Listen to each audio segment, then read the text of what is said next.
Welcome students. आज आम कथा हवा compulsory MIL Odia selected question कौन आसीबो 2026 रे ता विषय डिटेल्स।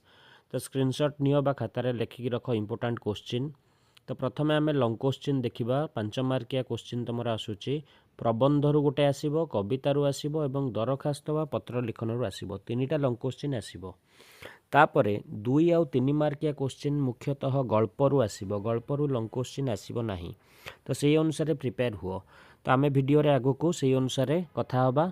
प्रथमे लंग क्वेश्चन विषय कथा हबा। प्रबंधरू केतेटा इंपोर्टेंट, कवितारू केतेटा एवं को दरखास्त और पत्र लिखन आसबार संभावना अच्छी। तापर आम 2 आउ 3 मार्क को जिबा। तो आम स्टार्ट करिबा प्रबंध विभाग। तो प्रबंधर इंपोर्टेंट क्वेश्चन है लंग क्वेश्चन। पुष्पपुर रे वर्षावरण प्रबंधरे उत्कलर भौगोलिक चित्र निपुणता सहकारे किपरि रूपायित होइछि आलोचना कर। द्वितीय क्वेश्चन है 3 तुंडरे प्रबंधर नामकरण सार्थकता विचार कर।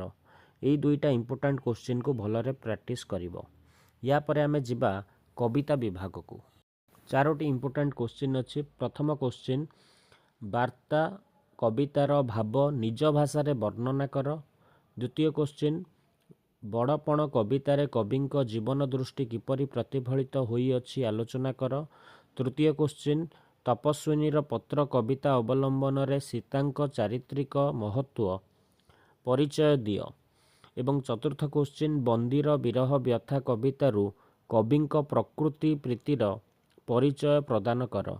यही 4टा इंपोर्टेंट लंग क्वेश्चन कवितारू आसीबार संभावना अच्छी। तो आपको खातार लिखि रख एवं एबेठू प्रैक्टिस स्टार्ट कर दियो। एबे आमे जिबा गल्प विभाग को। गल्परू 2 मार्किया एवं 3 मार्किया क्वेश्चन आसीबो। प्रथम क्वेश्चन आपण अन्याय करूछंती बापा, यह किए काहाकू एवं काहींकी कहिछि। द्वितीय क्वेश्चन बाबू धाई आसी गोपाल को काहींकी कुंडाई पकाइले। तृतीय क्वेश्चन कलिकता बलबाबू महाजन गदी सांगरे केउ मानकर कारोबार हुए। चतुर्थ क्वेश्चन बलराम बलंक ओडिया रे काहींकी नाम डाक थिला।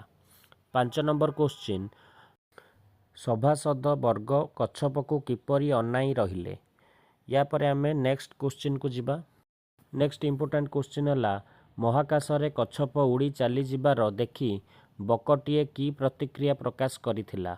7 नंबर क्वेश्चन है मास्टर जी केउ मिथ्या अभियोग रे अभियुक्त होई जेल जाइथिले।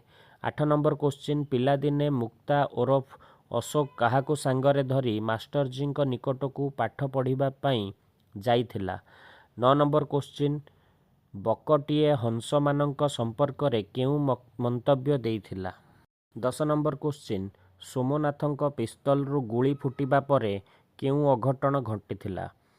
11 नंबर क्वेश्चन त्रिरंगा पताका को उपलक्ष्य करी हेममाली दर्पितार कंठरे कौन कहिथिले। 12 नंबर क्वेश्चन मिसेस महापात्र जोता पिंधि हांडीशाल रे प्रवेश करुथिबार देखि पोइली को कौन कही एक मुहा धाइंथुला। 13 नंबर क्वेश्चन जीवनर अंतिम समय रे राय बहादुर सोमनाथ महापात्र तांको नाती विजय को कौन कहिथिले। 14 नंबर क्वेश्चन बनारस अंतर्गत केउ स्थान को गाल्पिक हतश्री सभ्यतार डस्टबिन भावे अभिहित करिसेंती। 15 नंबर केउ रोगरू सहज मुक्ति पाई सेनापति फाळे कच्छपरे मांस खाइले बोली कहिथिले। 16 नंबर क्वेश्चन जमीदार बाबू घर छाड़ी जिबार 5-6 वर्ष परे से आसाम रे रही केउ काम करुथिबा सुनिबाकू मिलिथिला। 17 नंबर क्वेश्चन युद्धटीए अभावरू ए दुर्दशा सिना यह केउ प्रसंगरे कुहा जाइएछि। 18 नंबर क्वेश्चन लेखक मक्त मल्लिकर परिचय किपरि देइछंती। एबे आमे दरखास्त विभाग को जिबा।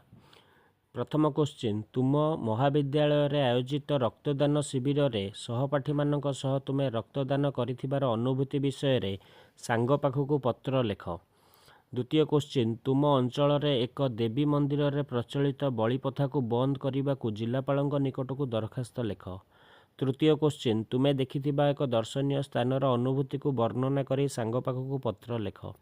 चतुर्थ क्वेश्चन ତୁମ ଅଞ୍ଚଳରେ ଏକ ବାତ୍ୟା ଆଶ୍ରୟସ୍ଥଳୀ ତିଆରି କରିବା ପାଇଁ ଗୋଷ୍ଠୀ ଉନ୍ନୟନ ଅଧିକାରୀଙ୍କ ନିକଟକୁ ଏକ ଦରଖାସ୍ତ ଲେଖ। ତାପରେ 5ମ କ୍ୱେଶ୍ଚିନ୍, ସମାଜରେ ଉତ୍ତମ ମଣିଷ ହେବା ପାଇଁ ନିଜର ସାନ ଭାଇକୁ ପରାମର୍ଶ ଦେଇ ଚିଠି ଲେଖ। 6ଠ କ୍ୱେଶ୍ଚିନ୍, ତୁମ ଅଞ୍ଚଳରେ ଜଳ କଷ୍ଟ ଦୂର କରିବା ପାଇଁ କର୍ତ୍ତୃପକ୍ଷଙ୍କୁ ଦରଖାସ୍ତ ଲେଖ। 7ମ କ୍ୱେଶ୍ଚିନ୍, ନିଜ ପରୀକ୍ଷା ପ୍ରସ୍ତୁତି ସମ୍ପର୍କରେ ଅବଗତ କରାଇ ବଡ଼ ଭାଇ ନିକଟକୁ ପତ୍ର ଲେଖ। ତ ଏଇ ପତ୍ର ଲିଖନ ବା ଦରଖାସ୍ତରୁ ସିଓର ଗୋଟେ 5 ମାର୍କିଆ କ୍ୱେଶ୍ଚିନ୍ ଆସିବ। ଭଲରେ ପ୍ରାକ୍ଟିସ୍ କର ଏବଂ ସବୁ କ୍ୱେଶ୍ଚିନ୍କୁ ସିରିୟସଲି ବସିକି ଲେଖ। ଥରେ ଦେଖ କେମିତି ତମେ ଲେଖିପାରୁଛ, କାରଣ ଲିଟରେଚରରେ ଲେଖିବାଟା ଇମ୍ପୋର୍ଟାଣ୍ଟ। ତମ ଲେଖା ଉପରେ ମାର୍କ ନିର୍ଭର କରେ। ଆଜି ପାଇଁ ଭିଡ଼ିଓରେ ଏତିକି ରହିଲି। Best of luck. Thank you.